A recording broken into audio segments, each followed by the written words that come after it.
So we now have Mathias, and I will disappear. Over to you, Mathias. Thank you. Thank you. Thank you, Mathias, and thanks everybody for tuning in. It's a pleasure to meet you all. So I'm the founder and CIO of Agera Capital. We're a London-based equity manager boutique. Our core focus is, sorry, the disclaimer, our core focus is finding early stage thematic and asymmetric opportunities. And by asymmetric, we mean basically ideas with a lot of upside with limited downside. If we're right, our investors make a lot of money. If we're wrong, we don't lose much. Our process, combining traditional fundamental analysis with value investors at heart, combining that with top-down macro as well. Protecting capital is very important for us and our investors. We try to be nimble. Our returns since the strategy inception, it's been pretty good. We triple the returns of the S&P 500. More importantly, running a low correlation to world indices. Volatility so far has been mainly on the upside, which we prefer. The only time people complain about volatility is on the downside when they lose money, and we work really hard to try to minimize that. And our drawdown so far is about 10%, about half of what the MSCI ACWI index have done so far. Quickly about myself, I've done this for 18 years, managing money professionally here in London and also in Scandinavia. I'm from Sweden originally. I was also working for a family office in Asia.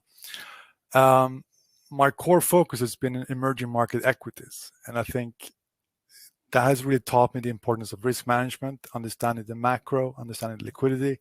And today I can apply the same lessons learned into a much broader opportunity set in global equities. How we think, basically we want to have an unconstrained mandate, no traditional style boxes. We think this is the better way to manage money with less restrictions. We always focus on the downside first. How much money can we lose in these opportunities? Again, asymmetric opportunities is very important. Basically, we can risk $1 to make $5. That's a good risk reward in our book. What kind of market inefficiencies are we trying to capture? I think in general, markets are very inefficient, besides when they're not, right? The longer you look out, that's when the mispricings usually happens, especially in the small and mid caps space, and that's our core focus.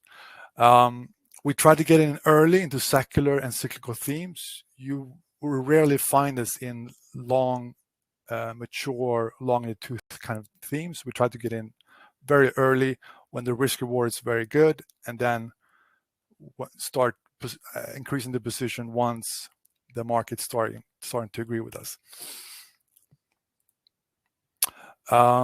Just briefly on how we invest, we target 20 to 25% returns, max drawdown about 15%, mainly mid-cap space, in consumer, internet, technology and energy space, in US, Scandinavia and Asia. We use quantitative risk models that we coded with the help of some world-class quants that really help us manage the downside as well. Concentrated portfolios between 20 and 30 stocks in the book. Briefly about our process, idea generation comes from really 4 sources. Today I'm going to talk about 2, the secular trends and also supply-demand imbalances, particularly in commodities. So we're going to talk about cyclicals today, and I think it's important to think that we've seen some exuberance in the cyclical space recently. People are basically paying too much for commodities, and basically if you pay 4 times EV to EBITDA, if it's late cycle, you might actually be paying 8 times EV to EBITDA. And at these elevated commodity prices, demand destruction is a real threat as well. So Our solution is then to just find niche commodities where there's not only cyclical demand, but also structural demand. We know the supply side very well, and there's very little threat for demand destruction or substitution. But more importantly, don't overpay for cyclical stocks. These are basically a couple of bullet points on lessons we learned. This is our second commodity cycle. Make sure these companies make tons of money in the short term, so you have a lot of margin of safety.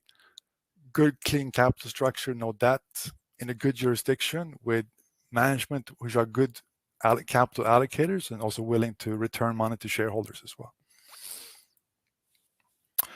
So I'm going to talk about tin today. Very niche market. Basically, when people think about tin, they think about tin cans and baked beans and stuff like that. It's a boring metal, and we like boring. Basically, the main uses for tin is in solder, in circuit board connections. Demand growing at 2 to 3%, but I think we're going to see an inflection point where renewables is going to really start boosting demand. There's very little risk for substitution in nickel. In tin. The tin component in an iPhone is about 1 gram. It's tiny. I think also now, with just taking a step back into the global macro, I think China is coming out of a recession effectively. They're going to start stimulating heavily in the second half of this year. So I think that's going to boost demand as well. On the supply side, it's very tight. There's no meaningful supply coming, and inventory levels on the London Metal Exchange is at decade lows at the moment as well. So our idea is Alphamin Resources. It's a tin producer that we see at least 70% upside from here. It's listed in Toronto, 1.4 billion market cap, no debt. Basically, they produce 4% of the world's tin in Democratic Republic of Congo. The cash cost is about 15,000 all in, compared to 41,000 at current tin spot prices. So on our estimates, the company is basically sub 3 times earnings, which to us is way too cheap, even though it's emerging market risk. But we feel very comfortable with that. And if you look at on the slide here, I just put a little screenshot of other strategic and critical resource stocks are trading at 20 times earnings in uranium and lithium.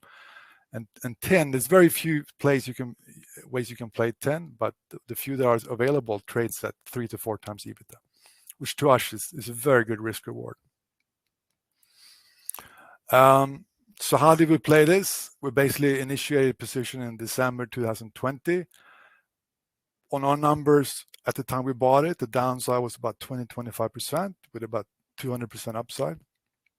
And we can really size up the position once we got more comfortable with the earnings projections. And this is how we trade, and this is how we invest money. Basically, just finding those asymmetric opportunities where very limited downside, potential upside, and that's how our clients benefit from that. Just basically having a portfolio of very strong returns in good markets and preserving capital and preserving money in downturns effectively.